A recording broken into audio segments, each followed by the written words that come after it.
my friend here, Sayer, has given a very in-depth analysis of what is happening in Africa, or what is ailing our Africa in general, and also Kenya in particular. So yesterday we had a protest, a peaceful protest. We had planned to go to French embassy to serve them with a petition, of course in solidarity with the people of Niger, because of the coup that happened in Niger. The people of Niger have woken up and they have spoken. They've said that their resources are being controlled for so long by French. They do not benefit the people of Niger, the poor people. The economy is in the hands of the French people. So we felt it very appropriate to stand up and be in solidarity with those people. And those protests were happening in many African countries, South Africa, Liberia, Nigeria also, and some few other countries. But it's so sad that in Kenya, we were not even allowed to start the protest. In fact, we did not start the protest. We were arrested merely 5 minutes or 10 minutes when we reached the place where we were going to cross, and then we can go to the embassy. It's called Peponi Road, near the embassy of France. So it's very sad that the police in Kenya are very quick to arrest peaceful demonstrators who are trying to exercise their constitutional rights. As we saw in the social media, in the mainstream media, those protests happened in other countries and nobody was arrested. And we are seeing protests even in Washington, America, in Britain, everywhere. People are protesting. People are coming out and they are protesting, but they are not arrested. But here in Kenya, it's a problem. And I've realized that the police in Kenya are really very much, they feel that they are low unto themselves. And this issue is very serious, as my friend Sayer has said. We must address this issue and see how we can scatter about around it, and how we can come together and resist this neo-colonialism, or this police state which violates the rights of the people when all they want is to air their grievances and say what they want to be done. Because a protest is an exercise to try to bring our leaders down to our level, so that we can talk to them and tell them about our grievances, and also our what we feel should be done, and how we can bring change into our sick society. And so we must not give up. We must continue exposing these things. We must continue enlightening our people, because this is the only way people will come to see that they have a right to protest. I've seen in other countries people come out and protest for 1 month, 2 months, 3 months. But here in Kenya, I've never seen a sustained protest that will make a statement, a big statement to the powers that be, that people are angry. Like now, the cost of living has gone very high, and people are losing out. People are losing jobs. I mean, people are breaking down with the depression because of the state of the economy. But still, Kenyans have not found a way to come out and protest and resist the system, because these problems have been created by the system. They've been created for us. It's because of the massive looting that goes on in our public offices, and these things we must come to address them without fear, and without fear of contradiction. And so yesterday we had that protest. We were arrested, as I said, even before we could start the protest. And it's very sad that the OCPD ordered his officers to arrest us even before listening to us. And in fact, the police had been notified of the protest 3 days before. And we have the letters to show that they had been notified. The OCPD took them, and he kind of put them in his pocket. And he gave a word of mouth, a comment that the demonstration was illegal.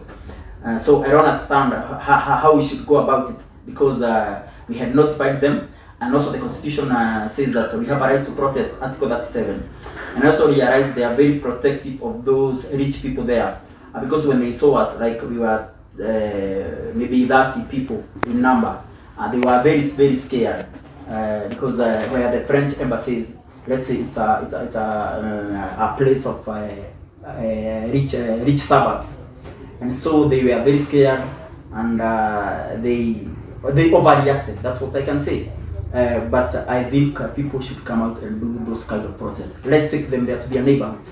I've always told people that the rich will never give up their privilege without a fight.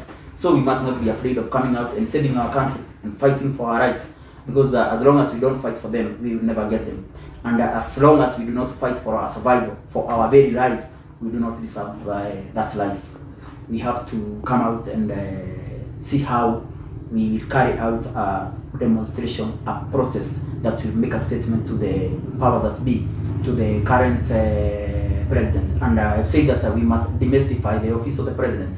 If the president is not serving us, let's not stick with him because he comes from our tribe, or because of certain misinformation that have been given to the people.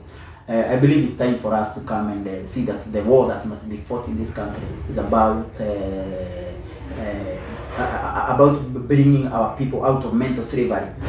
All this misinformation that we have been fed all these years, all these 60 years, we have been fed with lies, and we have become such a tribalized society that we cannot see the issues that are pestering us. The politics of Kenya, so sad, have never been about issues. That's always been about individuals, and that is why we find ourselves where we are.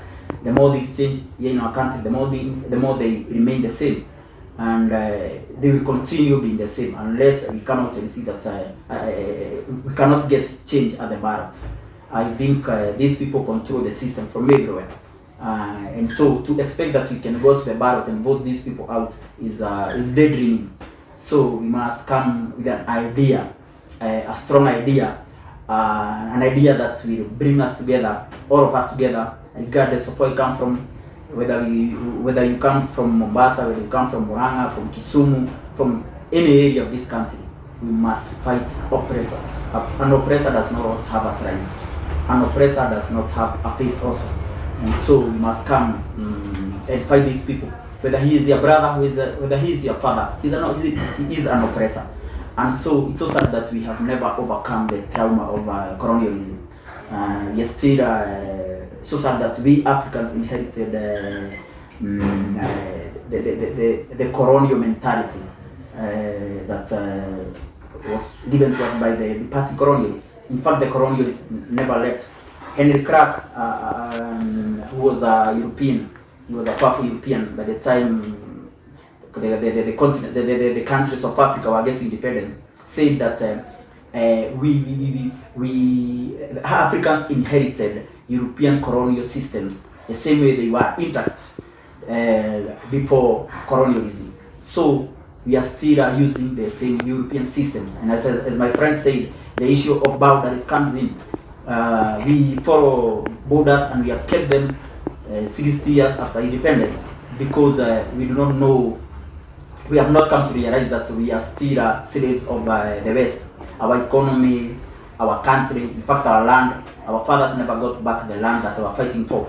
So we are still in the manacles and in the chains of the colonialists. And so to think that we are free, that is a mistake. So we must come together and teach this generation how we can face this government together and bring about real change that will reach to the real people who are suffering, those are the masses who are suffering. This country has been hijacked by minority ruling elites who have taken advantage of our ignorance for 60 years now. Joshua Nkomo said that I learned this lesson very late in life, that a nation can become free, but her people remain unfree. That's the sad reality of our country. That is the sad reality of our continent. The same issues that are affecting Niger are the same issues that are affecting us here today. And I've also want people that Haiti can very easily happen in Kenya. In fact, it has been happening. I mean, the same conditions that have made Haiti to be a state of violence, where gang violence rules the country. There are very conditions that we have here in Kenya. Because it's the issue of poverty. We have refused to address the issue of poverty, and especially urban poverty. And then we have criminalized poor people. We have criminalized people who are coming to the city.